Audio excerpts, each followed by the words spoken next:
কয়লা খনিতে স্থানীয়দের নিয়োগ নিয়ে উত্তেজনা, ধুন্ধুমার পরিস্থিতি, সেখানে একদম স্থানীয়দের নিয়োগ নিয়ে উত্তেজনা ছড়িয়েছে। যে খবর ইতিমধ্যে উঠে আসছে, গ্রাম কমিটিতে সদস্যদের মারধরের অভিযোগ। ঘটনায় ব্যাপক উত্তেজনা আসানসোলের কুলটিতে। নিয়োগের তালিকাপত্র নথিপত্র ছিঁড়ে ফেলার অভিযোগ। মারধরের ভিডিও ভাইরাল সোশ্যাল মিডিয়ায়। ভিডিও সত্যতা যাচাই করেনি ট্রাইব টিভি বাংলা। কয়লা খনিতে স্থানীয়দের নিয়োগ নিয়ে উত্তেজনা, গ্রাম কমিটির সদস্যদের মারধরের অভিযোগ।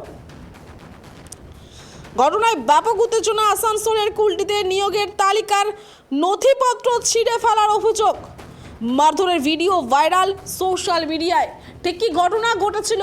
টেলিফোন লাইনে রয়েছে আকাশ খান। আকাশ, ঠিক কি ঘটনা ঘটেছিল? কি কারণে এই মারধরের ঘটনা সামনে আসলো?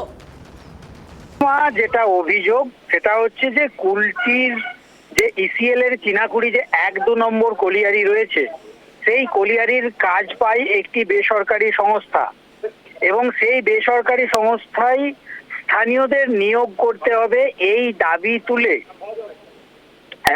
সমস্ত গ্রাম কমিটি বলে একটি কমিটি তৈরি হয় এবং সেই কমিটির সদস্যরা যখন 20 জনের একটি তালিকা, নিয়োগের তালিকা জমা দিতে যাচ্ছিল, সেই সময় তাদেরকে মারধর করা হয় বলে অভিযোগ।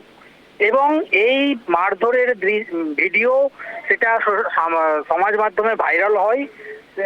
এছাড়াও যারা প্রহিত হয়েছেন, যারা মার খেয়েছেন, তারা নিয়ামতপুর ফাঁড়ি, কুলটি থানার নিয়ামতপুর ফাঁড়ির দ্বারস্থ হয়েছে এবং তাদের যেটা অভিযোগ যে তারা প্রথম পর্যায়ে এই যে বেসরকারি সংস্থা কাজ পেয়েছে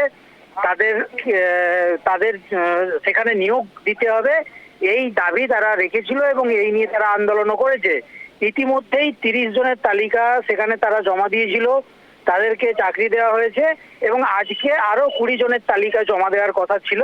সেই তালিকা যখন তারা জমা দিতে যায় তখনই তাদেরকে কয়েকজন মারধর করে বলে অভিযোগ। সমস্ত বিষয়ের ইতিমধ্যেই যারা প্রহিত হয়েছেন তারা কুলটি থানার নিয়ামতপুর ফাঁড়ির দ্বারস্থ হয়েছেন এবং তাদের এই অভিযোগ তারা জানাচ্ছে, এমনটাই জানা গেছে। সুষমা, আকাশ, এই ঘটনায় কি পুলিশ কাউকে গ্রেফতার করেছে বা এই কারখানার তরফ থেকে কোনো প্রতিক্রিয়া পাওয়া গেছে কি? দেখো, যে বেসরকারি সংস্থা এই কাজ বরাত পেয়েছে তাদের পক্ষ থেকে এখনো কোনো প্রতিক্রিয়া পাওয়া যায়নি। তবে এই ঘটনার সঙ্গে যারা জড়িত তাদের যাতে খুঁজে বার করা হয় এই দাবি কিন্তু যারা প্রহিত হয়েছেন বলে দাবি করছেন তারা পুলিশের কাছে এই দাবি জানাচ্ছে, এমনটাই আমরা ওই সমস্ত গ্রাম কমিটির সদস্যদের কাছ থেকে জানতে পারছি। সুষমা, ধন্যবাদ আকাশ। একদমই যে খবর ইতিমধ্যে উঠে আসছে, ছবি দেখতে পাচ্ছেন, কয়লা খনিতে স্থানীয়দের নিয়োগ নিয়ে উত্তেজনা, গ্রাম কমিটির সদস্যদের মারধরের অভিযোগ। ঘটনায় ব্যাপক উত্তেজনা আসানসোলের কুলটিতে। নিয়োগের তালিকার নথিপত্র ছিঁড়ে ফেলার অভিযোগ। মারধরের ভিডিও ভাইরাল হয়েছে সোশ্যাল মিডিয়ায়।